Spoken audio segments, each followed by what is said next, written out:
Hello, Happy New Year. Now, first video of the year, as if I'm going to make a whole bunch of them, and I'm whinging about something, so I hope you're in a good mood. What I've been thinking about lately is, are games a waste of time? Are they? I don't know. You could say it's not. They're not a waste of time. As long as you enjoyed doing something, if you spend 2 hours playing a video game, if you enjoyed those 2 hours, it wasn't a waste. It's 2 hours well spent, right? But it's hard for me to hold that attitude in my head when games seem to go out of their way to deliberately waste my time. That's the most frustrating thing about a game for me. If it's difficult, I don't mind, but if I feel like the game's playing fast and loose with my spare time, which is quite precious, then I don't like it.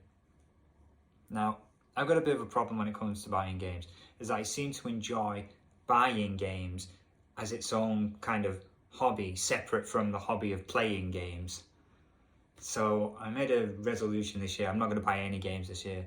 None at all, not a one, which for me is extraordinary. There's 1 year, I keep a database of all the games that I bought, and specifically on the Switch.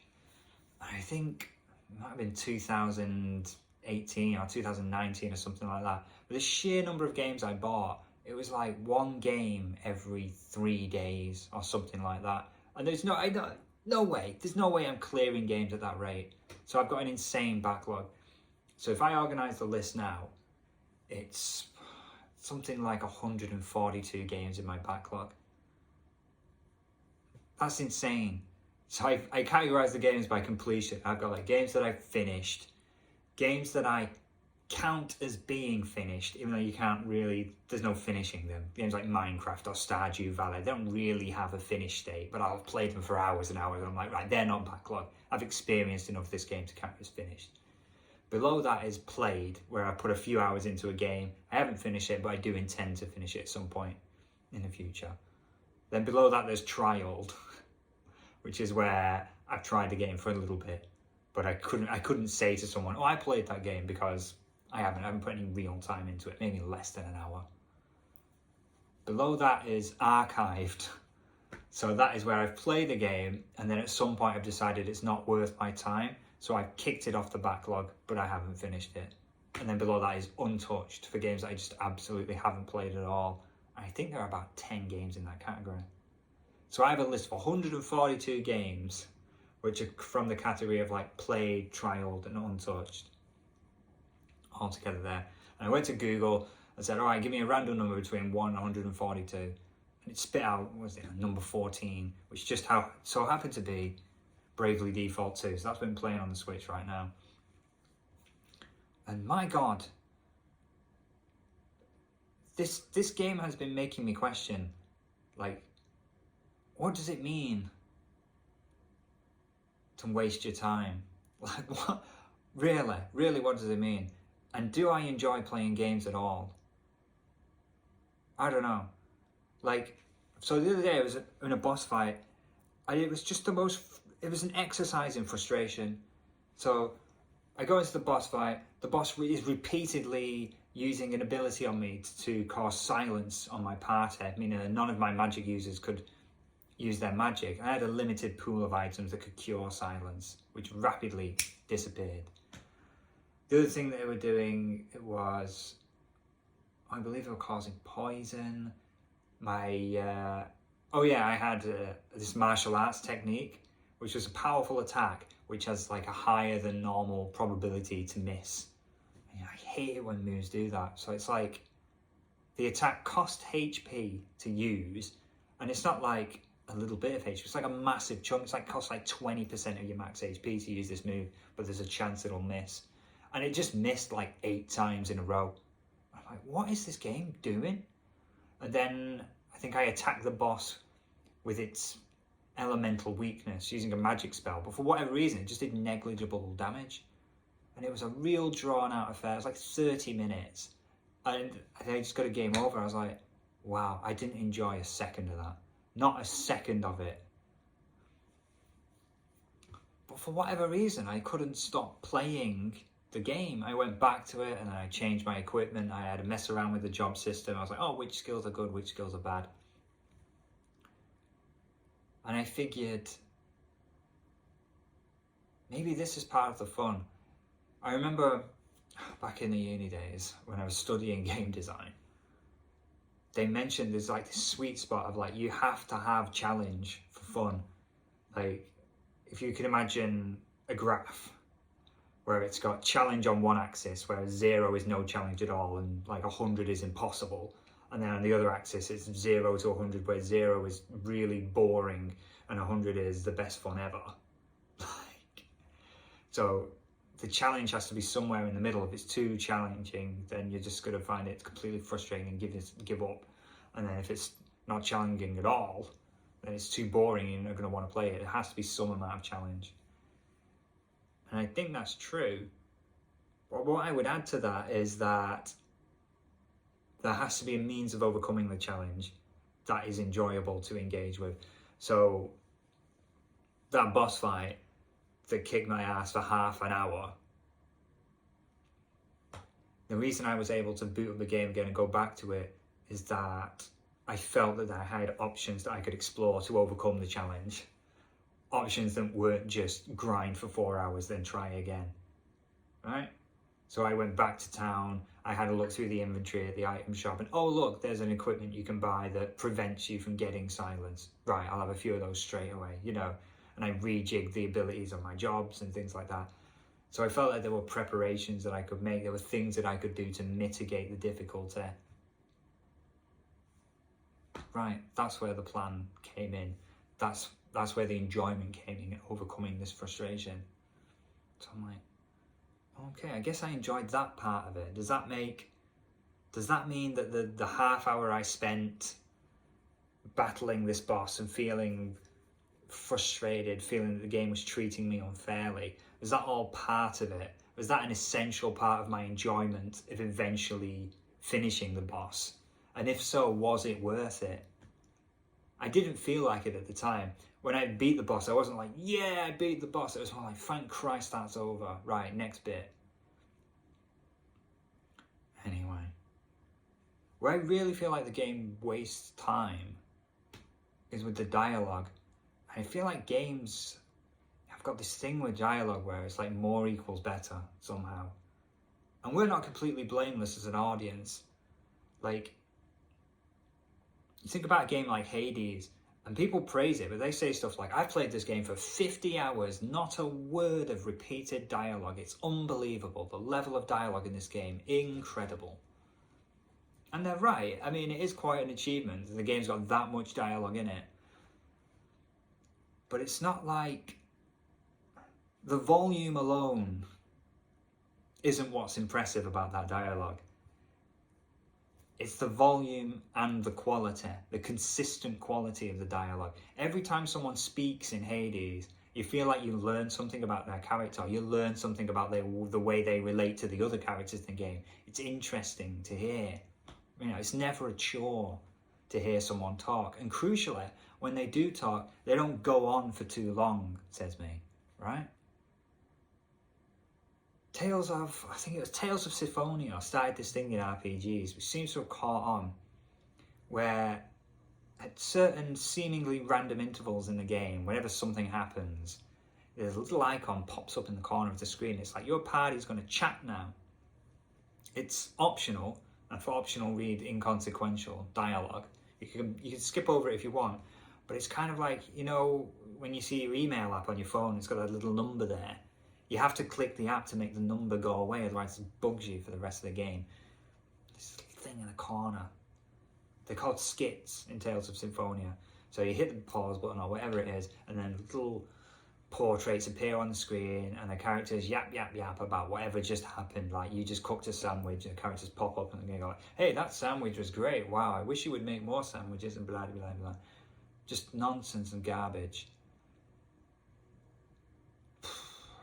And it's just the worst thing I've ever seen in my life. I don't know why. I don't know why people enjoy it. I don't know why.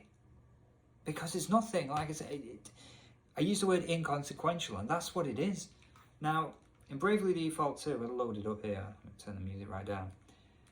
If you open up the menu and go into the travelogue, there we are, where your map is. Press the ZR button. Oh yeah, I hate the menus, by the way. They're so complicated in this game. So it's sort of menu to travelogue, then ZR to go over to the memories. Then if you scroll down to the party chat tab, you can relive these little, the Bravely Default equivalent of the Tales series skits. And they're just nothing. They're so nothing, right? I just did a little quest where after beating the last boss, they tell you where you need to go. And I'm like, great, I'm going to go to the next town. But to get there, I had to cross a bridge. But there was a tree that had fallen on the bridge. Couldn't get over it. But luckily, there was a little monster in front of the bridge. It was a fella I'd met before, and he asked me to do a little quest for him, where I had to go back to town, grab a snack, take the snack back to him, give it to him.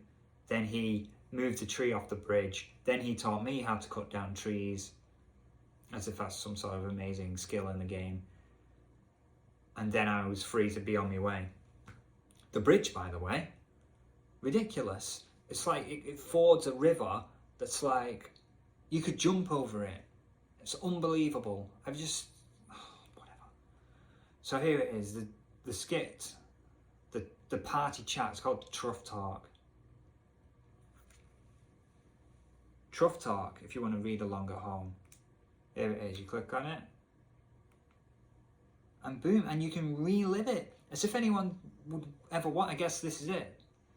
I may be the only person in the world who's played this game, watched this skit, and then decided it's worth going into the travelogue to read it again. Right, so here's the skit. Adele says, so we ran into Truff again. Truff was the name of the monster I gave the snack to. Yeah, we did. That just happened. Yeah. Poor guy still hasn't found his friend, but at least he's doing okay. Alright. What are we learning? The main character cares about Truff. He's the kind of person who cares about people. I guess. I mean, we already knew that. Or at least he is now that we filled his belly for him. That's true, we did just give him some food, yeah. Elvis is the kind of guy who likes to make jokes, I guess. Even if they're just dreadful. And he more than returned the favour. Without his help, we would not have been able to progress. No, that's true, yes. Without his help, the tree would have just been there forever, I guess. There was no way we could have crossed the river. But yes, that did just happen, yes. Yeah, that tree cutting trick he taught us is pretty cool. Yes, so yes, he did just teach us how to cut down trees, but that literally just happened. I saw it happen. I pressed the button myself to cut down a tree in the little tutorial example the game forced me to do before I could carry on. I don't see any reason to reiterate that in a skit. It's just a waste of time. Why bother? What does it say about this guy's character? He's the main character, by the way, who I've named him Mark. So what does it say about Mark's character that he has to comment, yeah, that tree cutting trick he taught us is pretty cool? Is it? Just show me that it's cool. Have it do something. Have a tree in my way that I have to cut down. When I cut it down, a nice item pops out. So then my brain realizes, if you cut down trees, you get items. Nah, let's just have an optional party skit thing where the guy just says, the tree cutting trick is pretty cool. I don't think it's cool. It's nonsense. It's like, one day I was in my house, right? It was when I was living with my mum and dad. And I walked through the front room and my mum says, the Turtles movie's coming on. It's good, this one. I was like, what? Sorry, Mum, you like Ninja Turtles? What's going on? Like, I couldn't understand. I didn't know where it come from. Then I realised it wasn't even like the Ninja Turtles that I grew up with watching as a kid. It was like one of the new Michael Bay Ninja Turtles movies. So I was like, my worldview has been changed here. What are you talking about, Mum? This movie's good. So I sat down with her to watch it. I think it was like during a Christmas holiday or somewhere. So I was like off my face on celebrations and Quality Streets and stuff. And I'm looking at the TV, and there was quite a lot of the Ninja Turtles just like doing stuff, like skateboarding down the street on their hoverboards or whatever the fuck they do. And they just shout, "This is awesome." As if that's as good as actually showing me something in a movie that I will think is awesome. Just have a character shout, "This is awesome." And they did it quite a lot. And I only stuck around for about half an hour. It just became an alarming trend in the movie. I'm like, that tree cutting trick is pretty cool, is it? I see no evidence of that. It certainly is, agrees Elvis. It certainly is. We'll not be wanting for firewood anytime soon. Yeah, I guess if you cut down wood, you can burn it. But like, there isn't like a camping mechanic in this game. There's what Elvis is saying isn't actually true of me as a player. There's no mechanic for collecting firewood or for using firewood for any purpose in this game at all. But I guess in my mind, when I cut down trees in the game, I don't have to feel so bad about it, you know, like from an environmental perspective. I can assume these characters are using the wood for firewood when they make camp, which literally never happens, but I can imagine happens in their journey at some point. I mean, who's wasting whose time here, man? Great. Or any kind of wood for that matter. We could probably build ourselves a wee house if we... Right, I think Elvis has a Scottish accent. A wee house, not a wee house. If we put our minds to it. But you're not gonna though, are you? What does that mean? Or firewood or any kind of wood? Yeah, you can use wood for all kinds of things, I guess, but why does he have to say that? Why? Who wrote this line and for what reason? Why is it part of this stupid dialogue that comes up after this quest? It adds nothing to the game, it adds nothing to his character. It's just a waste of time. It's a... Or any kind of wood for that matter. It's not even interesting, it's not funny, it's not informative, it's nothing. We could probably build ourselves a wee house if we put our minds to it. Could you though? You're not gonna, are you? You're absolutely not going to. I hate it. Heh.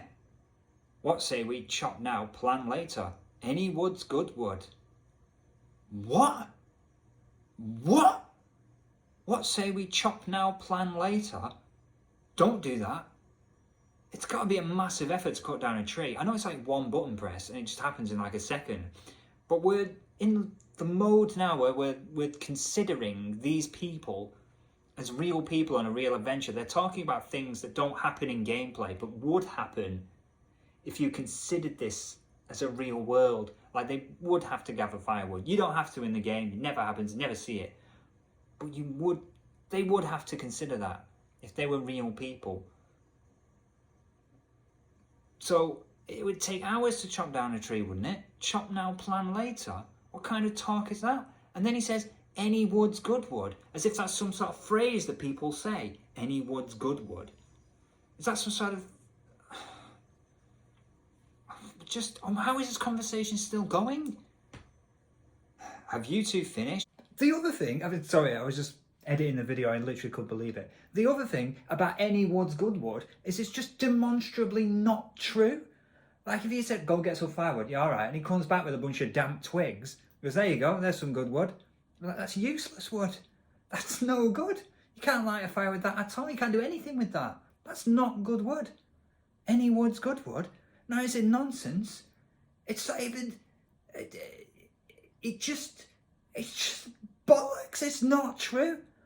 It's like someone's written that line and then no one at any point has said, what does that mean? Because there's no explaining it. There's nothing. It doesn't mean anything. It's not true.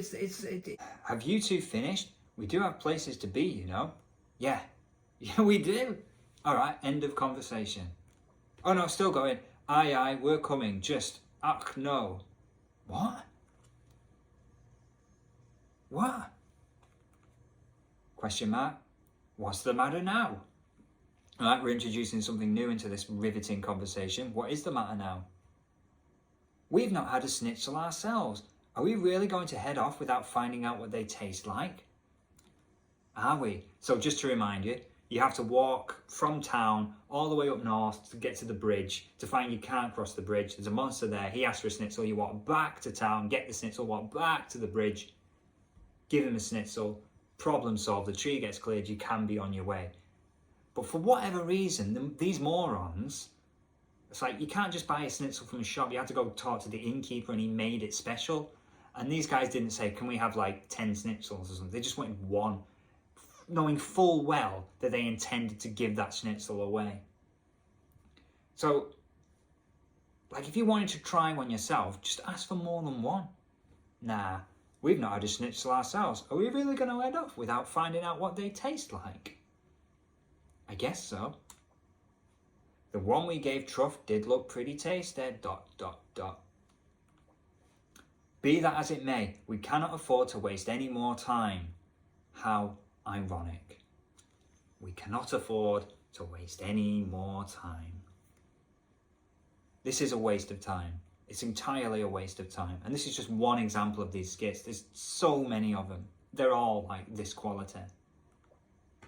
Ack fine, spoil sports. What was that? What was it? And there's loads of, there's so many of them. Just goes on forever. Why? Do I even like games? Do I? Or are they just a massive waste of time? I don't know. But like I said, I think this year I'm going to find out, because I'm not buying a one. Not a one. First thing I did this year, I went on the Nintendo eShop and deleted my wish list. I thought I had about 100 games on my wish list. It turned out it was more like 250. Delete. It took ages to delete my wish list. But like since I've done it, I found that it's like I no longer have an impulse to check the eShop. I used to check the eShop, I would say, at least twice a week.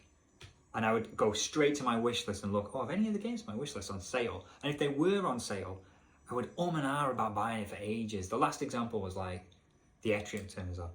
The Etrian Odyssey Collection. The Etrian Odyssey Collection is £70 on Switch List, which is a rip-off. A rip on Switch List, I just said then. Whatever. A rip-off. For 3 3DS games. That's 3 original DS games, not 3DS, for God's sake. But then it went on sale for like £40, which is much more reasonable. And then I would say, once I noticed that, I went back to the eShop at least once a day to be like, should I? No, it's still a lot of money. You know, I should be saving money. I'm still a penniless student. I shouldn't be doing this, that.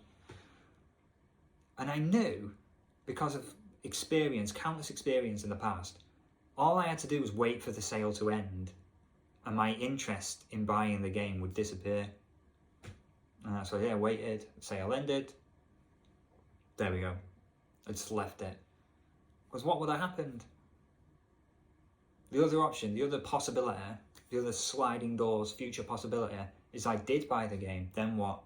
Would I have played it? Maybe. But like, would I have been any happier playing that one specific game than any of the other 140 games that are in my backlog right now that I don't have to pay a penny for? Don't think so. There's nothing like a game you haven't played. Nothing like it. There's nothing like a film you haven't seen. That's why trailers are so exciting. That's why when I used to work at Debenhams, I used to say that the best part of the weekend was walking out of work on a Friday night. And the reason is because at that point, not only are you the furthest away that you're ever going to be from going back to work, which sucks. If you've got a job you love, then God bless you for it. But you are in the minority, I can tell you that. Christ, what point am I making? Anyway, so walking out of work on a Friday night is the best point, because at that point, your weekend's all possibility. You could do anything you like. It's only when you get to the end of the weekend, you look back and you're like, oh, I spent 4 hours scrolling YouTube looking for a video to watch, but it never happened. And like, you know, it was just a waste. And in the same way, there's nothing like a game you've never played. Before you play a game, it could be the greatest thing in the world. It's all potential in it. The trailers look amazing. You can imagine yourself having as much fun as you like. But like 99 times out of 100, you play a game, it's just another one, isn't it? It's just another one. No, not anymore. God knows what point I'm making. I've lost it. You know, I can't stop now. I can't wrap up because I forgot what the central point of what I'm talking about is. Terrible. Ironically, I am vaguely aware that the theme of what I'm talking about right now is wasting time. and are games any good? I don't know. So I guess I'm going to keep an eye on it. The main point, I suppose, is Happy New Year, and that I've started this new thing that I call backlog roulette, where I just let fate decide what game I'm going to play out of the games I already own. I'm not going to spend a penny on games this year. That's my resolution. We'll see if I stick to it. And I've been keeping a diary as well about like how Bravely Default 2 is going. So I don't know, if I feel like I've got something interesting to say about it, or even if I don't, like what this video is, I guess I'll wait until I finish Bravely Default or get sick of it. And then I don't know, maybe I'll review Bravely Default 2 as if anyone gives a toss and select the next game from the backlog roulette. You should try it too. If you've got a backlog, just write it down in a list. Go to Google, random number generator, generate a number between 1 and whatever, and let fate decide what your next game will be. Play the games you've got. I think one of the reasons I started thinking about it is that, like, there's a thing last year about Sony removing access to Discovery content on their platform. So if you bought Discovery TV shows, doesn't matter, you no longer have access to them. That money, you might as well just flushed it down the toilet. And I realised that they can do that with games. I mean, I've always been aware of that, but it just made me stop and think, it's like, how much money are you going to sink into this thing? Like, you should stop. Because at least if I finish the games that I bought, at least if I play all the games that I bought, even if they eventually disappear, the hardware breaks, Nintendo removes their online service, whatever, at least if I played all the games at least once, I can say that I got my money's worth out of them. My God, isn't that what life's all about, getting your money's worth? Christ, I should just buy a PC. Anyway, Merry Christmas, Happy New Year and all that lot. Take care.